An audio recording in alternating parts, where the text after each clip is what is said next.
अस्सलाम वालेकुम।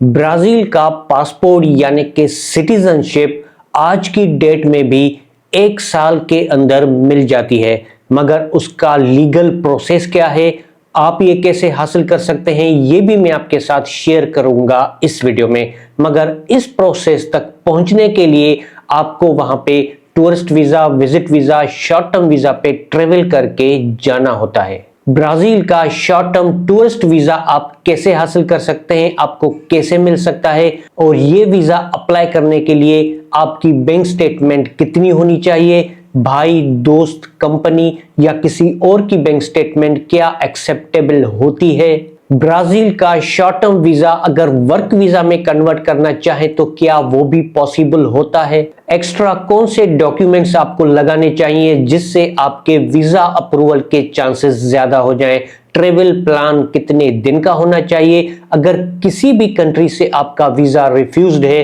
तो फिर क्या करना चाहिए, क्योंकि यहाँ पे भी काफी लोग मिस्टेक्स करते हैं। और ब्राजील का वीजा अप्लाई करने का प्रोसेस इतना सिंपल है कि ये आप खुद अप्लाई करके हासिल कर सकते हैं बगैर किसी की हेल्प के, जिसमें आपको किसी को भी पैसे देने की जरूरत नहीं होगी। मगर उससे पहले ये तमाम चीजें आपके लिए समझना बहुत ही जरूरी है। ये तमाम चीजें आपको मिल जाएंगी इस वीडियो में। अगर मुकम्मल वीडियो देखेंगे हर एक चीज आप समझ पाएंगे, अगर स्किप करके देखेंगे कोई ना कोई चीज आपसे मिस हो जाएगी। और हमेशा मिस्टेक्स की वजह से ही या तो वीजा रिजेक्ट हो जाता है या वीजा एप्लीकेशन पेंडिंग में चली जाती है, फिर 2-2, 3-3, 4-4 महीने वीजा प्रोसेस में भी लग जाते हैं।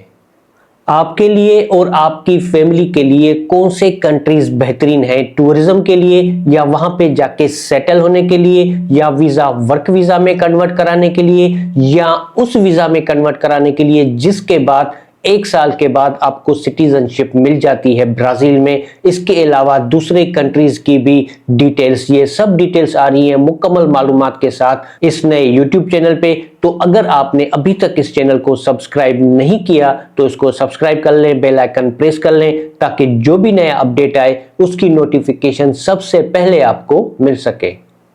स्टेप बाय स्टेप हर जरूरी चीज पे बात करेंगे जो आपके लिए समझना बहुत ही जरूरी है। जब हम ब्राजील के वीजा के लिए अप्लाई करते हैं तो पहले हमें कुछ जरूरी और बेसिक डॉक्यूमेंट्स चाहिए होते हैं, जिसमें हमारा प्रोफेशनल कवर लेटर, जिसमें हमें टू द पॉइंट बात करनी होती है और यहाँ पे गलती करने की गुंजाइश नहीं होती। दूसरे नंबर पे हमें चाहिए हमारा day by day travel plan, और ट्रेवल प्लान उतने दिन का होना चाहिए जो जेन्युइन लगे। तीसरे नंबर पे आपको चाहिए आपका ट्रेवल हिस्ट्री डॉक्यूमेंट। अगर पहले आप कुछ कंट्रीज विजिट कर चुके हैं तो उनको आप अच्छे से जस्टिफाई कर सकते हैं इस डॉक्यूमेंट में। साथ ही ये भी नोट कर लें कि ट्रेवल हिस्ट्री का होना वीजा के लिए अप्लाई करने के लिए लाजमी नहीं होता। ये 3 डॉक्यूमेंट्स प्रोफेशनल तरीके से, और इसके अलावा होटल बुकिंग और फ्लाइट रिजर्वेशन, ये 5 डॉक्यूमेंट्स आपको मेरी टीम भी बना के दे सकती है। इस पे हमने बहुत ही कम चार्जेस रखे हैं जो हर कोई अफोर्ड कर सके। आप इस व्हाट्सएप नंबर पे मैसेज या वॉइस मैसेज करके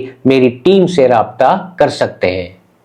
ब्राजील के वीजा के लिए आपकी बैंक स्टेटमेंट कितनी हो और 1 साल के अंदर सिटीजनशिप कैसे मिल सकती है, इस पे बात करने से पहले मैं आपके साथ फटाफट से कुछ जरूरी डॉक्यूमेंट शेयर कर देता हूं। इनमें से अगर कोई डॉक्यूमेंट मिसिंग हो तो आपकी वीजा एप्लीकेशन टूरिज्म पर्पस के लिए इनकम्प्लीट रहती है। आपको चाहिए आपका ओरिजिनल पासपोर्ट जिसकी वैलिडिटी 6 महीनों से ज्यादा होनी चाहिए। आपको चाहिए आपका आईडी कार्ड, एफआरसी, अगर मैरिड है तो 2 एफआरसी लगाएं, बाय बर्थ और बाय मैरिज, एमआरसी, अगर बच्चे भी हैं वो भी साथ ट्रेवल करते हैं तो उनके बर्थ सर्टिफिकेट्स। आपको चाहिए आपका जॉब लेटर और आखिरी 3 महीनों की पे स्लिप्स। अगर बिजनेस करते हैं तो आपको चाहिए बिजनेस के डॉक्यूमेंट्स, बैंक स्टेटमेंट और अकाउंट मेंटेनेंस सर्टिफिकेट। अब आपके अकाउंट में कितने पैसे होने चाहिए और स्टेटमेंट कितने मंथ की हो, इस पे थोड़ा आगे चल के बात कर लेते हैं। अगर कोई पाकिस्तानी किसी दूसरी कंट्री का रेजिडेंट है, वहां पे रहता है, वहां से अप्लाई करता है, तो इस सिचुएशन में आपको सीएनआईसी और एफआरसी नहीं चाहिए होंगे। इसकी जगह पे उस कंट्री का वर्क वीजा, रेजिडेंट वीजा और वहां का लोकल आईडी कार्ड, इन दोनों में से कोई एक या दोनों भी साथ लगा सकते हैं। अगर बैंक स्टेटमेंट की बात करें तो अगर मैं आपको आसान अल्फाज में समझाऊं तो पहले जब हम जाते हैं ब्राजील तो हमें जाना होता है शॉर्ट टर्म वीजा यानी कि टूरिस्ट वीजा, विजिट वीजा पे। तो इसकी बैंक स्टेटमेंट कितनी होनी चाहिए ये डिपेंड करता है आपके ट्रेवल प्लान पे। मिसाल के तौर पे आपने अपना ट्रेवल प्लान रखा है 7 दिनों का, 7 दिन आप विजिट करेंगे ब्राजील और इन 7 दिनों में मिसाल के तौर पे आप वहां पे स्पेंड करेंगे 7 लाख रुपए। ये बजट आप अपना खुद भी सेट कर सकते हैं। तो इस हिसाब से कम आपके अकाउंट में 10 लाख रुपए होने चाहिए। ब्राजील का अगर हम टूरिस्ट वीजा अप्लाई करते हैं तो नॉर्मली किसी और की बैंक स्टेटमेंट एम्बेसी एक्सेप्ट नहीं करती। क्यों एक्सेप्ट नहीं करती? और सिंगल पर्सन के लिए आपके अकाउंट में 10 लाख रुपए किस हिसाब से होने चाहिए? ब्राजील के वीजा के लिए अगर मैरिड है, वाइफ के साथ ट्रेवल करते हैं या बच्चे भी हैं उनके साथ भी ट्रेवल करते हैं तो फिर आपके अकाउंट में कितने पैसे होने चाहिए? अगर इस कैलकुलेशन को आप मुकम्मल तौर समझना चाहते हैं ब्राजील के वीजा के लिए या किसी भी कंट्री के वीजा के लिए तो उस पर एक मुकम्मल वीडियो इस चैनल पे मौजूद है। उसका लिंक आपको आई बटन पे और इस वीडियो की डिस्क्रिप्शन में भी मिल जाएगा। अगर short term visa work visa में कन्वर्ट करने की बात करें तो अगर आपको वहां पे कोई एक जॉब मिल जाती है तो आपका एम्प्लॉयर, आपकी कंपनी अगर वो चाहे तो आपका वीजा वहां पे रहते हुए आपका वीजा शॉर्ट टर्म वीजा से वर्क वीजा में कन्वर्ट हो जाता है। ब्राजील की वीजा एप्लीकेशन जेरीज वाले डील करते हैं। अगर आप गूगल करेंगे जेरीज पाकिस्तान तो उसका लिंक भी आपको मिल जाएगा। वहां पे जाने के बाद जब आप अपना प्रोसेस स्टार्ट करते हैं तो वो आपको फॉरवर्ड करके लेके जाता है ब्राजील की एम्बेसी की वेबसाइट पे, जहां पे हमें online visa application form submit करना होता है। उसके बाद वीजा एप्लीकेशन फॉर्म प्रिंट करके और जितने भी रिक्वायर्ड डॉक्यूमेंट्स है उसकी वीजा एप्लीकेशन सेट बना के आप जेरीज में जाके अपनी वीजा एप्लीकेशन सबमिट कर सकते हैं। जेरीज आपकी वीजा एप्लीकेशन फॉरवर्ड कर देता है एम्बेसी में। उसके बाद एम्बेसी डिसाइड करती है कि आपका इंटरव्यू लेना है या नहीं लेना। अगर लेना है तो बाय फोन लेना है या आपको एम्बेसी बुलाया भी जा सकता है। अब ये चीज वो डिसाइड करते हैं। अगर आप ब्राजील एम्बेसी इस्लामाबाद गूगल करेंगे तो उनकी ऑफिशियल वेबसाइट भी आपको मिल जाएगी। अब अगर बात कर लेते हैं कि ब्राजील की सिटीजनशिप पासपोर्ट 1 साल के अंदर कैसे मिलता है। यह मिलता है बाय मैरिज।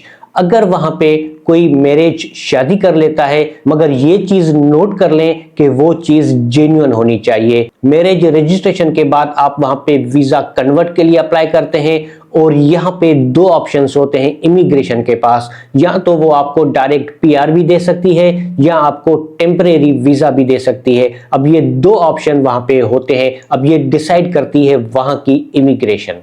अगर आपको डायरेक्ट पीआर मिल जाती है तो 1 साल पीआर पे रहने के बाद आप वहां पे सिटीजनशिप के लिए अप्लाई कर सकते हैं। मगर अगर आपको वहां पे टेम्परेरी वीजा मिलता है तो कुछ अरसा रहने के बाद आप वहां पे पीआर के लिए अप्लाई कर सकते हैं और पीआर के बाद आप सिटीजनशिप के लिए अप्लाई कर सकते हैं। तो इस सिचुएशन में आपको 1 साल वहां पे रहना होता है और ये 1 साल आपका परमानेंट रेजिडेंसशिप का होना चाहिए। इसमें विजिट वीजा, स्टूडेंट वीजा या किसी दूसरे वीजा का स्टे शामिल नहीं होता।